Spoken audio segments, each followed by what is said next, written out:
Scene 1. Time, May 18th, 1942. Location, Brownsville, Brooklyn, New York, United States of America. Place, the apartment of Sol and Tilly Levine. A young man is holding an envelope. His name is Ernie Levine.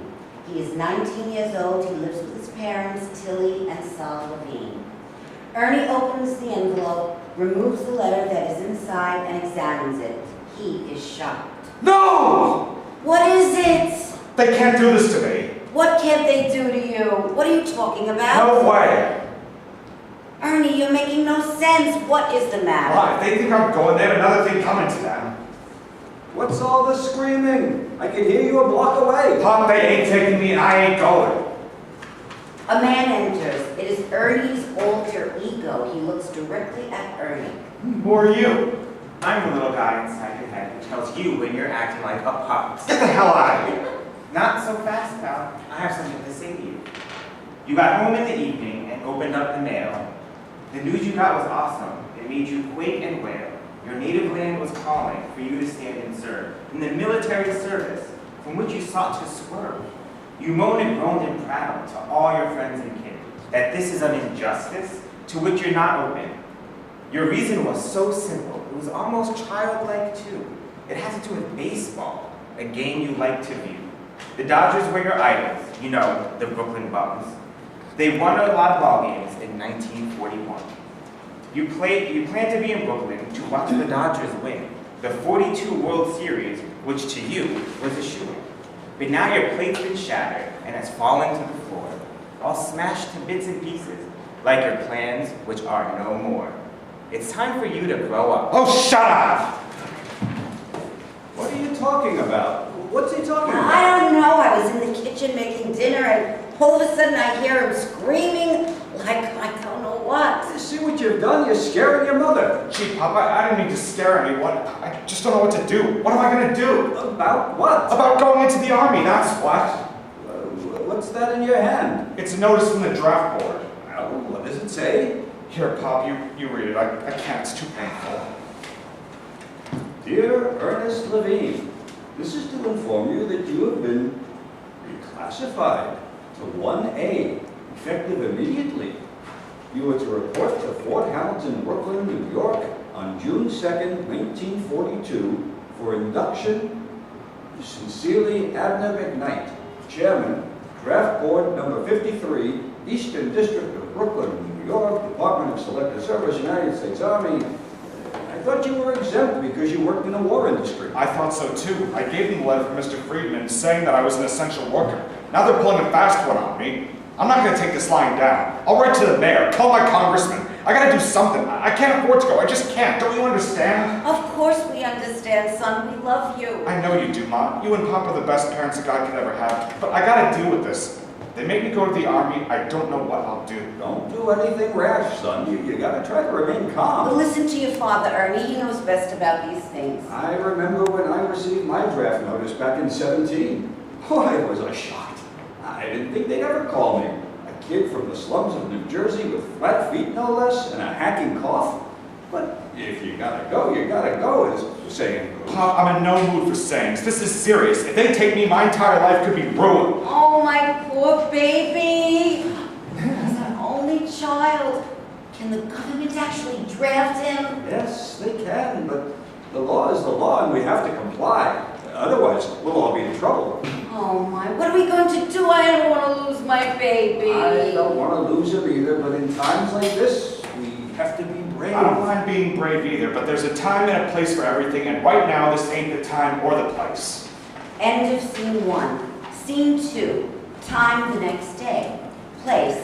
The interior of an office located in Friedman's department store on Myrtle Avenue, Brooklyn.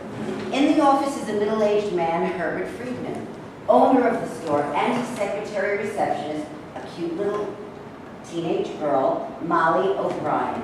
Molly is on the phone. You have to speak to Mr. Friedman about that. I let him know that you called. No, you don't need to leave your telephone number. Hey, there's no need for it to get fresh. The nerve of that guy. Who was it? Some guy looking for a job. I don't know what to do.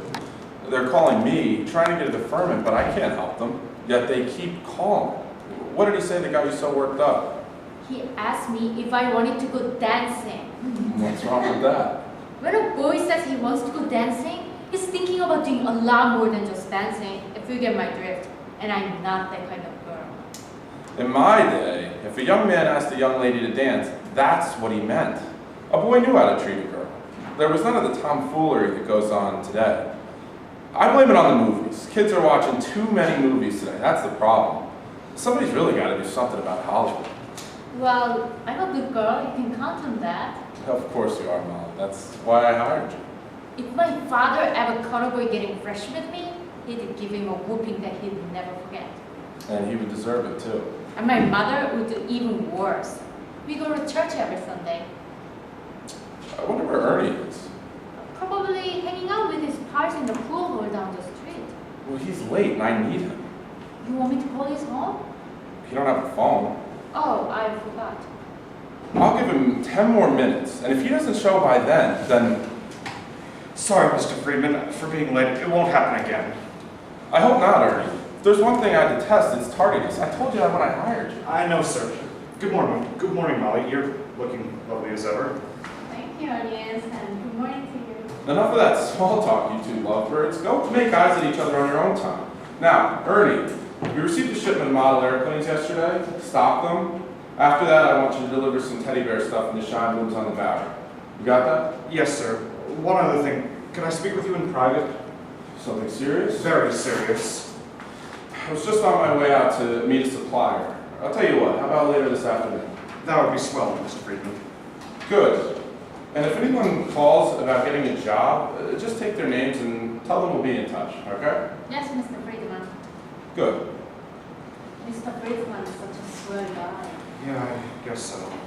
Hey, why so down? I don't want to bother you with my problems. Hey, you big bozo, what are we friends for? Well, since you put it like that, maybe I should tell you. Yes, maybe you should. Well, yesterday I got home from work and I got a letter from the draft board saying that I was now 1A and have to report for induction. Oh, my! Exactly my reaction too. When do you have to leave? In about 3 weeks. What about us? What about us? You know that well that I like you. And I like you too, Molly. But now that you'll be leaving, what's going to happen with us? Nothing's gonna happen to us because the whole thing is one big mistake. Besides, I can't afford to leave. I just can't. It would kill me. Ernie, don't talk that way. That's how I feel about it. I never heard you talk that way before. So manly. Well, now you've heard it. I ain't gonna take this lying down. I know a war's going on, but I just ain't ready to go. I can't. Not yet. Well, Ernie, you know, you can count on me to be on your side. You know, Molly, you're one swell gal. And you're one heck of a guy. End of scene 2. Scene 3, place same as scene 2. Time 5 p.m. Mr. Friedman is at his desk looking at some papers.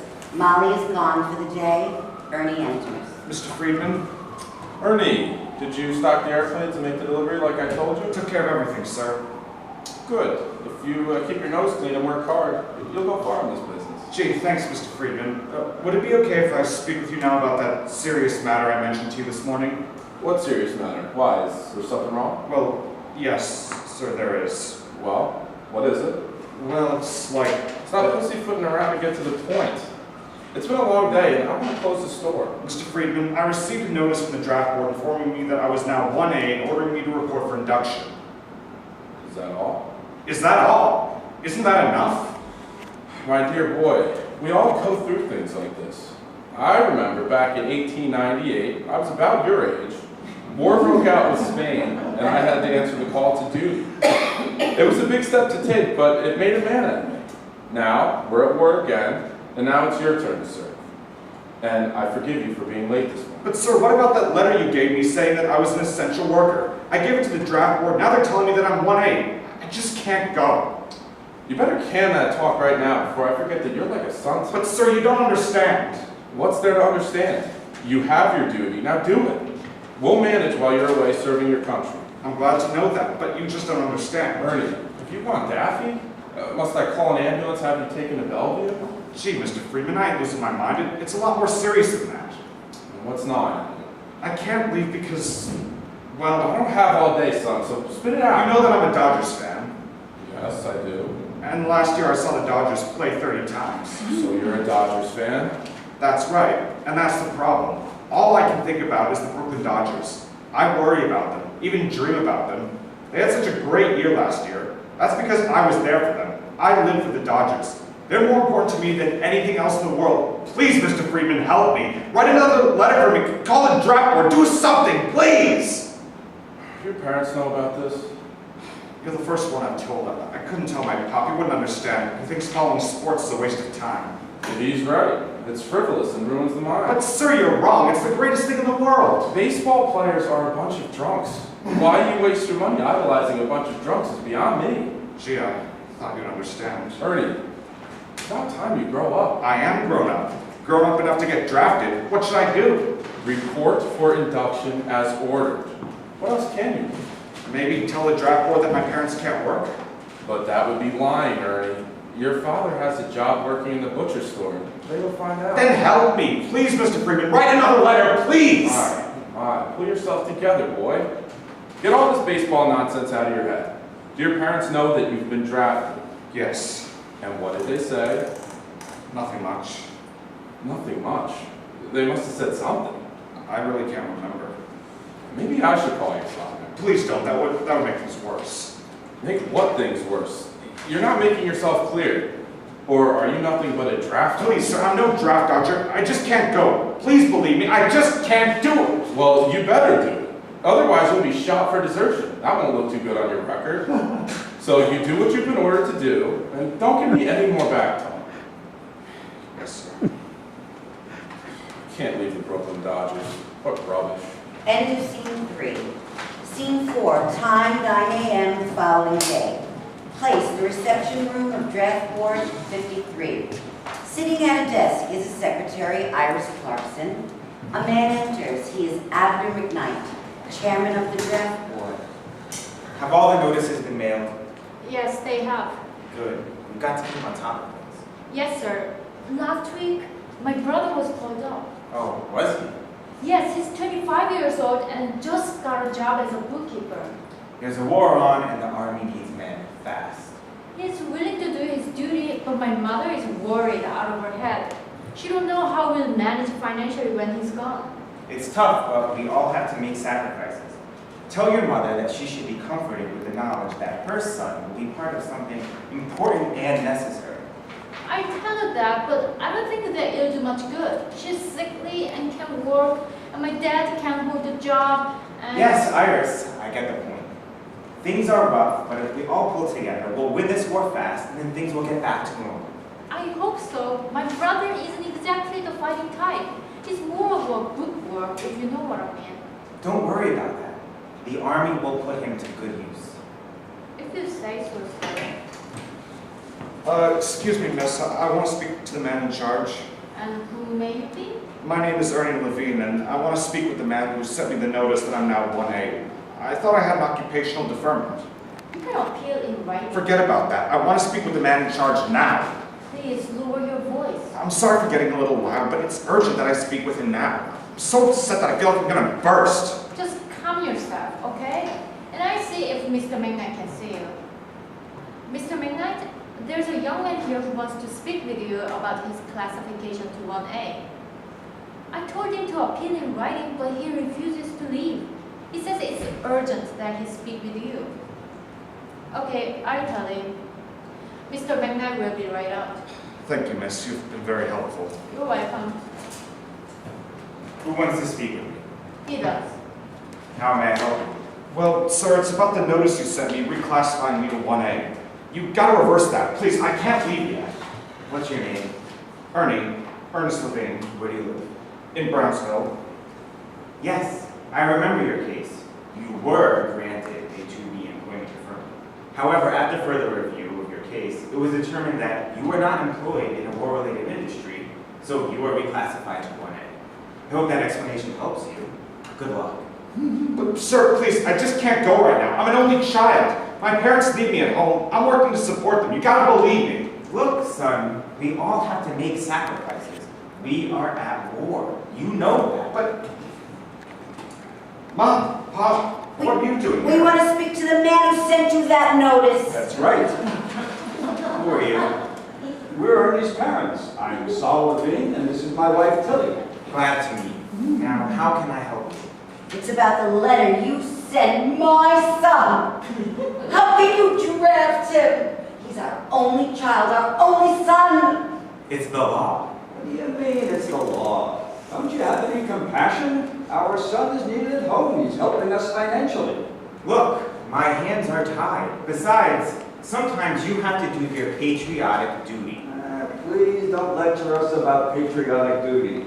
We get up, we go to work, we keep house, we raise our son, go about our business, vote in every election, and pledge allegiance to the flag every day. We're as patriotic as they come. That's right.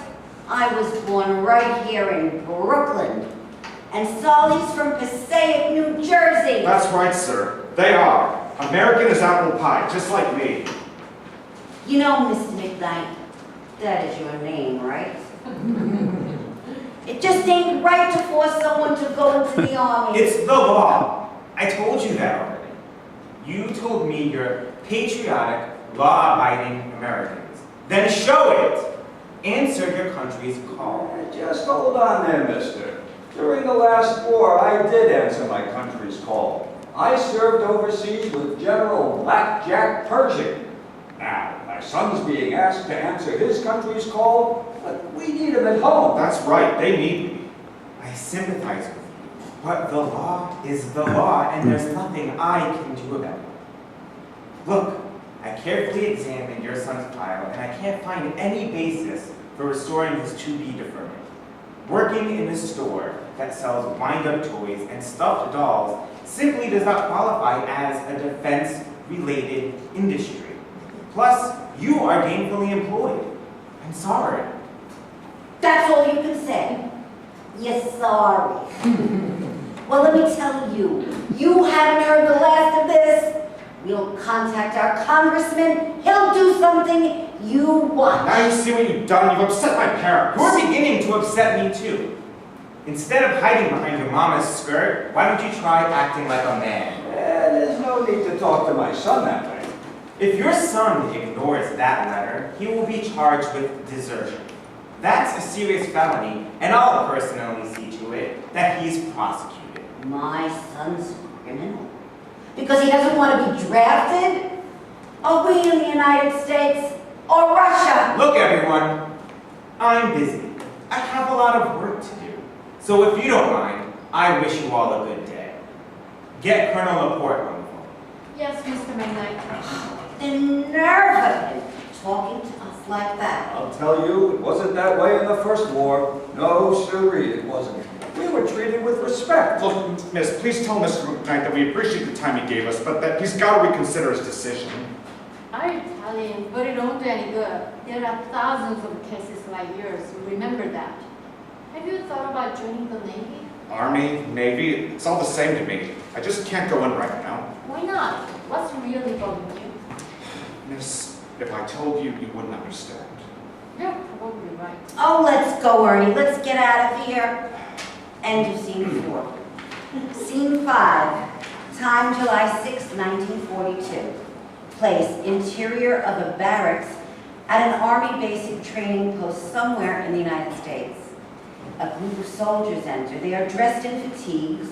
In the group is Ernie, another soldier named Kincaid, and Drill Sergeant Lester McVoy. McVoy is angry. You are, without a doubt, the worst excuse for a soldier I have ever seen in my 16 years in this man's army. Yes, sir. Don't you sir me. You hear? You sir me one more time and I'll knock your block off. I'm on to you, you hear? On to you. Yes, Sergeant. Whatever you say. Now quit that snide attitude. What the hell were you trying to do with that rifle on the range? What did I do wrong? All I did was point a rifle up in the air. No big deal. Pointed a rifle up in the air. No big deal. Hey, lunkhead. What are who are you trying to fool? You were pointing it right at me and at us. Don't try to game me, boy. Or better yet, try it. Please. That'll give me a reason to kick your butt from here back to Brooklyn. That is where you're from, right, Levin? Yes, Sergeant, and it's Levine, not Levin. Don't you sass me, boy. You hear? I'll say your name any way I want. Levin, Levine, who cares? Let me tell you something. I don't like you. From the first moment you set foot in this unit, I knew you were up to no good. The Army can't afford screw-ups like you, but here you are, and I gotta make a soldier out of you. You try to fight me on this, and you will lose. Big time. Do I make myself clear? Now, if you muck up one more time, you will find yourself in such deep crap that even a pig wouldn't give you the time of day. And as for the rest of you clowns, anybody think they can get over on me? Well, just let me test out and I'll see how far you'll get. We ain't playing games here. There's a war going on, and you're all gonna be part of it. Sooner than you think.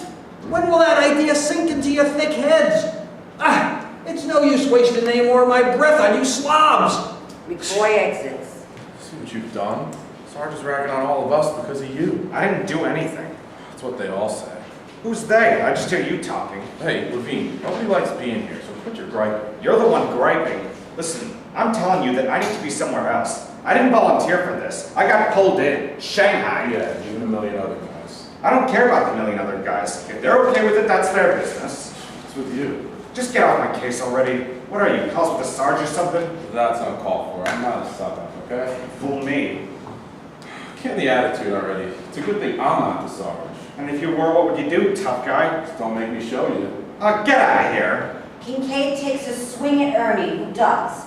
Ernie grabs Kincaid and twists his arm behind his back. You do that again and I may forget that I'm a nice guy. Get it? Save the rough stuff for overseas. We're just talking, okay? Yeah, all right, let go of my arm. Ernie releases Kincaid. It's not that I don't want to serve. It's just that I can't. You want to serve, but you can't. That makes no sense. You just don't understand. You're right, I don't. And I think nobody else does either. Like, what are you trying to do? Get kicked out of the Army? Yeah, maybe I am. You know that won't happen. Half the guys in here are trying to get out. So what? Me and the Army just don't mix. Let's leave it at that. Quit your acting, will you? You're as tough as they come. Maybe I am. Whatever. I just don't want to be here. You know, I've never met a guy like you. You're like, weird. Looking to go another round with me? Another soldier enters. His name is Barney Hermachevsky. He's holding a newspaper. Hey guys, what's up? What do you got there? Today's paper. Where'd you get the paper? I found it at the rifle range. So, what's new in the news? There's a war going on. Very funny, wise guy. Who's being a wise guy? He asked and I answered. Why are you being so touchy? We all saw what you did today at the rifle range. So you want to get on my case too? You're not worth it. Any news about the Dodgers? I don't know. Let me see. Great news! The Braves beat the Dodgers 12-2 out of all places, Ebbets Field. I wish I were there to see that. I'll sleep good tonight. I can't stand them bums. Oh yeah? Yeah, I happen to be from Boston, and the Braves are my team. Whoever says anything against the Braves is asking for it. You know, Ernie here happens to be from Brooklyn. And the Dodgers happen to be my team. That's so. I didn't know that. Well, please accept my apology and condolences. Why don't you kiss my ass? My team trounces your team, and I have to kiss your ass? Bend over. I'll kick it instead. Listen, you, if you don't disappear in 5 seconds, I'm gonna make you eat that newspaper. I'd like to see you try. 5, 4, 3, 2, 1. You asked for it! Ernie and Barney start brawling. Punches are being thrown. Soon both of them are rolling on the floor. Sergeant McCoy enters. What's all the racket? You, help me pick them up. Okay, you two guys. Now, Kincaid pulls Ernie to his feet while McCoy restrains Barney. which one of you bozos started this fight? I did. No way. I did. Oh, you're gonna play it like that, huh? But to tell you the truth, I really don't care who started the fight. While you're in this company, you will treat each other as brothers. Get it? The Germans and the Japs are the enemy, not your fellow American soldier. Am I making myself clear? I'm sure this ruckus broke out over something totally idiotic. Right? Come on, guys, ain't I right? Okay, you're right, Sarge. Whatever you say. What am I gonna do with you, Levin? You think you're such a smartass? Well, guess what? You don't know Shinola. And am I making myself clear? And you, Big Shot, you're the joker with the alphabet name, right? Yeah. Yeah? Where do you think you are? Out on the street? Yes, drill sergeant. That's better. By the way, Smarty Pants, I saw you steal that newspaper. It happened to be mine. You now owe me a nickel. And if I ever see you steal anything again, you will regret the day that you were born. And I will be even worse if you ever steal anything of mine that's personally mine. Do I make myself clear? Yes, drill sergeant. Well then, I bid you two screw-ups a good evening. I'm so glad the grades were out. Up yours too. End of scene 5. Scene 6, time October 1942. Place, the Levine apartment. Ernie enters. He's wearing his army uniform and carrying his duffel bag. Where is everyone? Ernie! My boy! You're home! Come on, Mom. It's okay. I'm home. Why did you tell us you'd be coming home? It was a last-minute thing, and I couldn't get to a phone. I hope it didn't surprise you too much. Oh, Ernie, I'm so happy that you're home. Wait till your father gets home. Or will he be surprised? Oh, my boy is home. My wonderful, beautiful boy. Look who's here! Ernie, when did you get in? Just a few minutes ago, Pop. It's good seeing you, boy. We think about you all the time. Your mother's worried sick whether you're okay. I'm glad you're home. Pop, I'm glad to be back too. So, how long do you plan to stay? I was granted 10 days leave, so I guess 10 days. 10 days. That'll give us plenty of time to do lots of things. Tilly, what's cooking tonight? I was gonna make some spaghetti, but since Ernie's home, I think I'll make meatloaf. How's that sound? Sounds great, Mom. My stomach's already growling. So, how's the army been treating you? Come on, Pop, you know the answer to that question. Really, Ernie, you want to know. Is everything all right? Of course, everything's just fine. I get along with everyone. We're all the best of buddies. As for my Sarge, he treats me like I'm his kid brother. He's constantly teaching me all kinds of stuff about being a soldier. Makes me wonder why I made such a fuss about being drafted. Oh, my boy, I'm so glad you like it in the Army. And where are they sending you next? There's been talk about us being sent somewhere overseas. We're not sure yet. It's all just rumors. By the way, how's Mr. Friedman? He misses you. You were the best worker he had. Just last week I ran into him on Pitkin Avenue, and the first thing he asked about was you. I tell you, he's one hell of a decent guy, even if he did pay you peanuts. What about Molly? Who's Molly? You know, Mr. Friedman's an office girl. Oh, her. Sweet little thing. Yeah, I guess she's doing good. Oh, she came by last week asking about you. Are you sweet on her? I don't know. We're just friends. She said she'd come by again. Did you happen to write to her? No, I didn't write to nobody. Had nothing to write about. You should write, you know. We're all wondering how you're doing. Like I said, I'm doing great. Who could that be? I'll get the door.